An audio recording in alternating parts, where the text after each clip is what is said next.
Thank you, Mr. President. So I think it's important to think back a couple of years when we first got put into this position with the Supreme Court decision on Blake.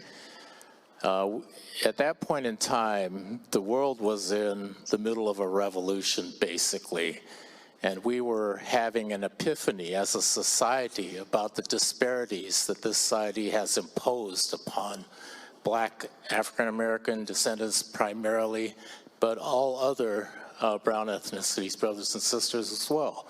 There was an epiphany going on throughout society. And during that time, when the Blake decision came down, we scrambled to try and implement some of our newfound wisdom and put it into a bill which at that time some of us didn't think would work. And I voted against it then, and it turns out there were problems with that. So here we are today trying to fix some of those things that didn't work from a couple of years ago. That's what I thought we were doing, at least. But this bill goes quite a ways beyond that. It's taken a different paradigm altogether. So when we were in the Ways and Means Committee, we had a pretty good discussion about this bill.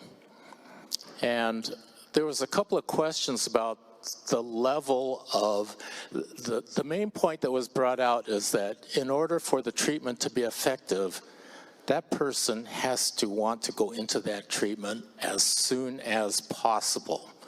It didn't matter what the level of offense was driving that decision, whether it was simple possession or simple misdemeanor, gross misdemeanor, felony even for that matter.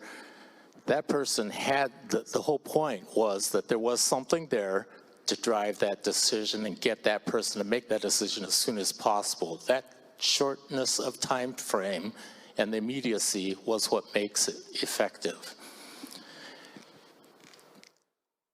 On the other hand, in thinking about once successfully completing treatment, that person needs to have a job to go to build a sound, solid foundation for a life after treatment.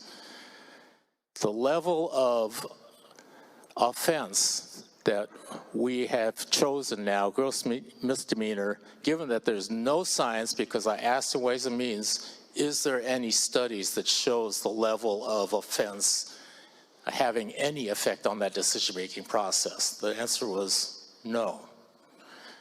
And if the level of offense is higher, how does that affect the employer, future employer's decision to want to hire that person previously? Because that's going to be crucial to ultimate success. No science on that. But the feeling is the higher the level, of course, the more problem of getting hired afterwards. So we're doing all of this without any scientific basis. And I think we've lost sight of the fact that a couple of things. Senator Dingra pointed out, we are talking about simple possession. We're not talking about all the ancillary things that go on, which are still prosecutable. We're just talking about simple possession and trying to get the person into treatment. We're talking about a behavioral health issue. We're not talking about necessarily criminals. We're talking about people who are stuck in this life cycle of addiction and have not been able to get their way out of it. Getting them into treatment. It's not about so much the penalties afterwards. So in looking at all of this and in looking at the failed war on drugs, or actually in some people's minds it may have been successful, depending on your view, but it sure disparately impacted communities of color, for sure.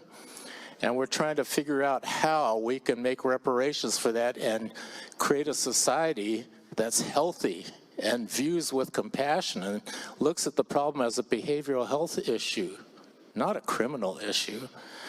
So with all these considerations, because I know in my district, there's a lot of people who are blaming all the social ills of the world on Blake. Come on, we're talking about simple possession. You know, they're talking, and I understand the small businesses in the areas struggle with all of the apparent ramifications and consequences they're seeing on the street there, but that ain't a result of Blake. I think we need to really take a look at how we're dealing with this problem from a behavioral health perspective and a recovery perspective.